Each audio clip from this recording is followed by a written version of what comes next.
Bonjour à tous, dans cette vidéo nous allons voir comment calculer la probabilité d'un événement. Dans l'exemple, on nous dit qu'une urne contient un certain nombre de boules indiscernables au toucher qui sont numérotées de 1 à 4. Alors on nous dit que le tableau ci-dessous donne les probabilités de tirer chaque numéro. Donc dans le tableau nous avons dans la première ligne les différents numéros 1, 2, 3 et 4. Et dans la deuxième ligne nous avons la probabilité de tirer chacun de ces numéros. Par exemple, il y a une probabilité de 0,45 de tirer le numéro 1. Et donc dans la première question, on demande de déterminer la probabilité de l'événement grand A, on tire le numéro 3.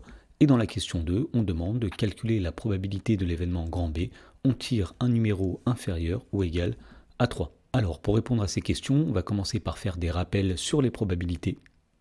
Donc tout d'abord, la première chose à savoir, c'est qu'on peut associer à chaque issue d'une expérience aléatoire un nombre qui est compris entre 0 et 1 et qu'on appelle sa probabilité. Et donc ce nombre compris entre 0 et 1 qu'on appelle probabilité mesure à quel point cette issue a de chances de se produire. Ensuite, la probabilité d'un événement grand A, c'est par définition la somme des probabilités de chacune des issues qu'il contient. Ensuite, les deux dernières choses à savoir, c'est tout d'abord que la probabilité d'un événement certain vaut 1, et ensuite la probabilité d'un événement impossible vaut 0. Alors voyons maintenant comment répondre à la première question. On demandait de déterminer la probabilité de l'événement grand A, on tire le numéro 3.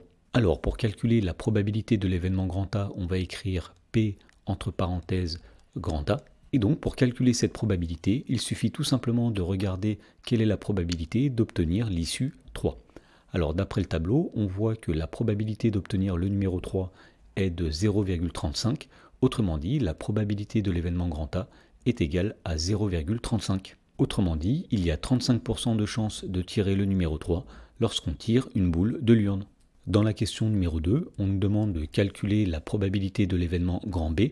On tire un numéro inférieur ou égal à 3. Alors pour calculer la probabilité de cet événement, nous allons utiliser le rappel qui est ici, et on va dire que la probabilité de l'événement B, ce sera tout simplement la somme des probabilités de chacune des issues qu'il contient.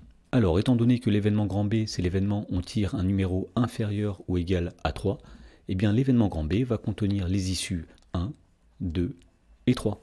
Et donc pour calculer la probabilité de l'événement grand B, qu'on va noter P entre parenthèses B comme ceci, eh bien on va tout simplement additionner les probabilités associées à chacune des issues, c'est-à-dire qu'on va additionner la probabilité d'obtenir le nombre 1, la probabilité d'obtenir le nombre 2 et la probabilité d'obtenir le nombre 3. Autrement dit, P de B, ce sera tout d'abord 0,45, c'est-à-dire la probabilité d'obtenir 1, plus 0,15, c'est-à-dire la probabilité d'obtenir 2, et enfin, plus 0,35, c'est-à-dire la probabilité d'obtenir 3. Alors 0,45 plus 0,15 plus 0,35, c'est égal à 0,95. Voilà, donc nous avons trouvé ici que la probabilité de B est égale à 0,95, c'est-à-dire qu'il y a 95% de chances que le numéro qu'on va tirer soit inférieur ou égal à 3.